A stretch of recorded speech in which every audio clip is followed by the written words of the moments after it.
Pero vamos. Bueno, os quiero preguntar sobre la fusión de Bankia y CaixaBank, que ya de entrada sabemos que no gusta en Podemos, ¿eh? No van a pedirla, se han enterado como el resto, por los medios. Parece que Pedro Sánchez no se lo comunicó a Pablo Iglesias, pero el caso es que leemos en El Mundo que Sánchez no necesita tampoco llevarla al Consejo de Ministros, que vale con el visto bueno de la ministra de Economía, de Nadia Calviño.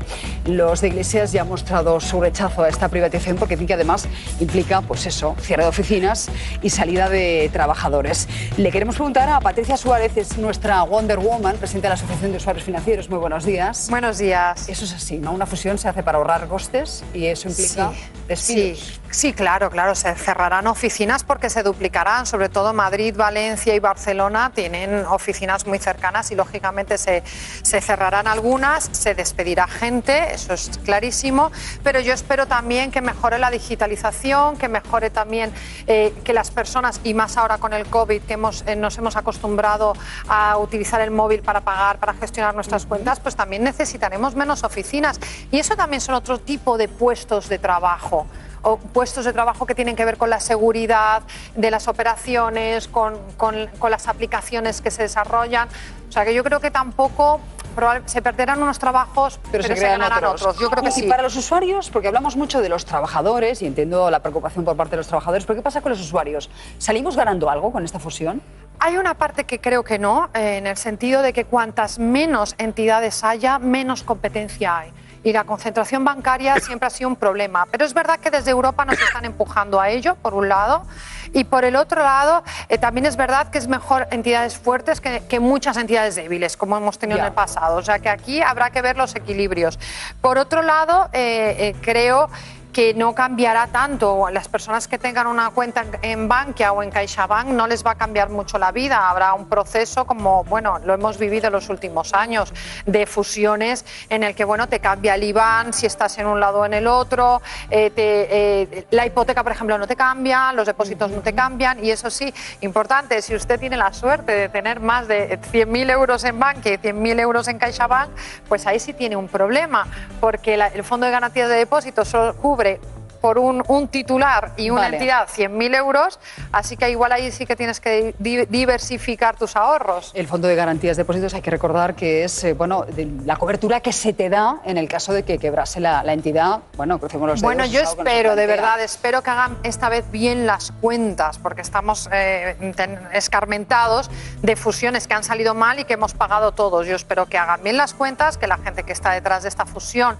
lo tenga bastante claro y que salga de verdad una entidad sólida que nos venga bien a todos. Quiero que escuches preguntas que nos hacen los espectadores. Esta es la primera.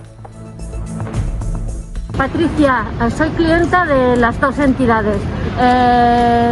¿Se mantendrán mis dos cuentas o se fusionarán? ¿Cómo irá esto? ¿Las oficinas cerrarán? ¿Cuál será la que quedará? Y otra cosa, el capital público, que se mantenga. Hola Patricia, mira, yo quería preguntar, tengo dos cuentas, una en cada banco y quería saber qué pasará con las cuentas. ¿Me voy a quedar con una de sola o voy a mantener las dos o qué va a pasar? Venga, gracias. Bueno, empiezo por la última y a ver si me acuerdo de todas. Si tú tienes una cuenta en Bankia y tienes otra cuenta en CaixaBank, cuando se unan vas a tener dos cuentas. Vale. Vas a tener dos cuentas. Ahora, el tema del IBAN, no sabemos si van a crear una nueva entidad. Para quien no sepa en casa lo que es el IBAN, recuerda. El IBAN es el número de la cuenta, el que tú das cuando te tienen que hacer una transferencia, la domiciliación, todo esto, tu número de cuenta. Si CaixaBank se queda con Bankia, todos los de Bankia pasarán a tener el IBAN de CaixaBank. Vale. Pero no va a haber problema. Esto es como cuando un número en la... El número de tu portal cambia, el cartero te va a seguir llevando las cartas. Vale. Porque esto se redirecciona y no hay ningún problema. Otra pregunta de un cliente que tiene cuentas también en las dos entidades. No te preocupes que tengas tiempo de responderlas todas. Hola Patricia, yo quisiera saber si las dos coberturas que tenía de depósitos en cada una de las dos entidades pasa a ser solo una. Claro, eso es justamente lo que acabamos de decir. Si tú tienes 100.000 en CaixaBank y 100.000 en Bankia, ya yo recomendaría que diversifiques y te lleves 100.000 a otro sitio. Otro cliente que está preocupado por el hecho de que se privatice Bankia. Hola Patricia, mi pregunta es si esta fusión me va a afectar a mí y si va a ser una privatización del banco. Muchas gracias. Vamos a ver. Hasta ahora el gobierno lo que ha dicho es que va a mantener su posición ahí. Y de hecho lo que pasa es que ahora tenemos el 60% de Bankia y que pasaremos a tener un 15% más o menos. Ahora bien, si esta nueva entidad es más fuerte de lo que es Bankia, pues creo que tendremos más posibilidades de recuperar el dinero. Pero no nos engañemos. Yo creo que hace mucho tiempo ya el Banco de España dijo que las posibilidades de recuperar todo el dinero que hemos puesto en Bankia son remotas. Bueno, más dudas, esta vez sobre las tarjetas. Mi pregunta es respecto a las tarjetas. Yo tengo tanto en CaixaBank como en Bankia. ¿Me acabará funcionando solo una o serán varias las que use? Muchas gracias. Son cuentas que pertenecen a dos son tarjetas que pertenecen a dos cuentas distintas y por tanto mantendrá las dos tarjetas, porque son dos cuentas distintas. Pues Patricia Suárez, te seguiremos preguntando, porque dicen que esta puede ser la primera de una serie de fusiones en nuestro país, o sea que... Sí, Europa nos está empujando a esto, sí. Bueno, ¿entendéis el pique político entre Podemos, el hecho de que Pedro Sánchez no le haya contado a Pablo Iglesias que esto se iba a hacer? Y además es que nos consta que en la Casa de América, cuando se reunió Pedro Sánchez con todos los grandes empresarios del IBEX, allí habló CaixaBank, Fainé, con la vicepresidenta económica. Claro, bueno, esta es una fusión que era necesaria, la situación de fragilidad de Bankia y como lo mismo que la absurda pretensión de Goiri de ser el que mande en la nueva fusión es simplemente alienígena. Es normal que se produzca este proceso, es decir, y es lógico, y la vocación del Estado en Bankia es temporal, es decir, ya se dijo que la idea era salir y, aunque no se hubiera producido esta fusión, acabar vendiendo toda su participación. La Unión Europea mira muy mal las participaciones públicas en entidades, ¿no? Y la situación de la pandemia hace pues, que se tengan que hacer operaciones muy concretas. Luego, es lógico, Podemos tiene una visión de la economía pues, intervencionista, comunista, disparatada, que no funciona en ningún sitio del mundo, ni ha funcionado, desgraciadamente, para ellos, pero es la realidad, y entonces es lógico pues que ellos querían tener un banco público. ¿Para qué? Para colocar a más gente, digo, porque es que, claro, han hecho una colocación masiva impresionante. Lo que hay que hacer es entidades que estén en el mercado. Bueno, yo, por diferenciar una cosa de otra y que no se me malentiendan lo que voy a decir, a mí me parece que cuando alguien forma parte de un gobierno y tiene ministerios y forma parte del Consejo de Gobierno, las críticas las ejerce ejerciendo el poder y tomando decisiones. Si la crítica a la que se va a llegar desde los ministros es en Twitter, me parece literatura. Dicho lo dices porque Nacho Álvarez, que es digamos el responsable económico de Podemos, se quejó vía Twitter. Teatrillo. Bueno, efectivamente. El que tiene, yo cuando veo, por volver a Comunidad de Madrid, decir una cosa en positivo de Díaz Ayuso, cuando Díaz Ayuso tiene un problema con su socio de gobierno, ejerce el poder que tiene como presidenta y viceversa, cuando los consejeros ejercen el poder que tienen como consejeros. Hablar en Twitter pues lo puede hacer cualquier ciudadano, ¿no? Dicho lo cual, para que no se me malentienda lo que voy a decir posteriormente, a mí me parece alucinante que digamos con esta ligereza, que no importa nada y que es positivísimo para la economía, que toda la banca sea privatizada y esté concentrada en pocos poderes. A mí me parece gravísimo.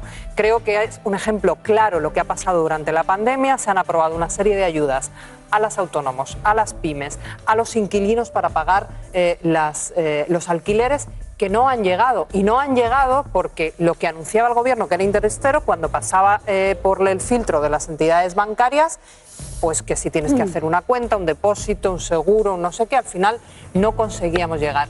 Cuando un Estado no tiene herramientas económicas para hacer cumplir la política económica que quiere desarrollar, lo que sucede es que los bancos responden a los consejos de administración, que son grupos de inversores que tienen derecho, que tienen derecho a defender sus intereses económicos, pero eso no son los intereses de un país. Claro. Y por último, todavía no hay sentencia sobre la salida a bolsa del caso Bankia.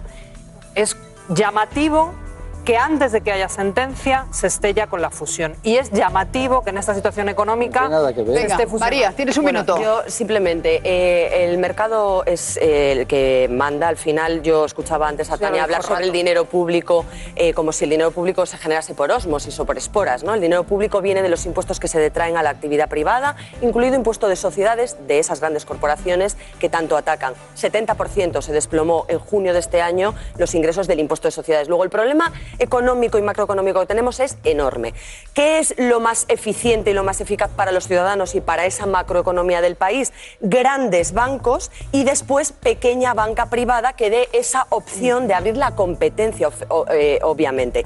Dicho lo cual, yo solo quiero recordar una cosa. Bankia es la fusión de 7 cajas de ahorros, de entre las cuales las mayores participaciones pertenecían a Caja Madrid y a Bancaja. Caja Madrid tuvo en su consejo de administración, en su consejo gestor, bajo la dirección de Blesa, a Pedro Sánchez, que ahora quiere ocultarlo. Luego, vamos a ver si somos un poquito honestos todos y decimos que quienes quebraron no fueron los bancos privados, quienes nos costaron dinero a los contribuyentes fueron las cajas públicas en las que estaban representantes de sindicatos y representantes políticos. Luego, yo creo que es que no es debatible, o sea, eso es un hecho objetivo. Pero cuando lo tengo un que dejar ahí, quiera Tania. financiar las pequeñas empresas, el ICO. Sí, que es lo que no ha sido capaz de financiar en Pues este hija, tiempo. pide explicaciones a las administraciones, los bancos financian. Me gustaría decir que no haya llegado el dinero rápido a las personas que lo necesitaban el ICO. Hay que decir que hubo muchísima burocratización, que es verdad que intentaron colocar seguros, pero que rápidamente el Banco de España y Tesoro les metió caña, por decirlo de alguna manera, y no se lo permitió. O sea que, que no hay dinero. No lo han tengo que dejar aquí, Pero señora, contando- pero Diego, cuéntanos rapidísimamente qué veremos a continuación. Susana, dentro de unos minutos.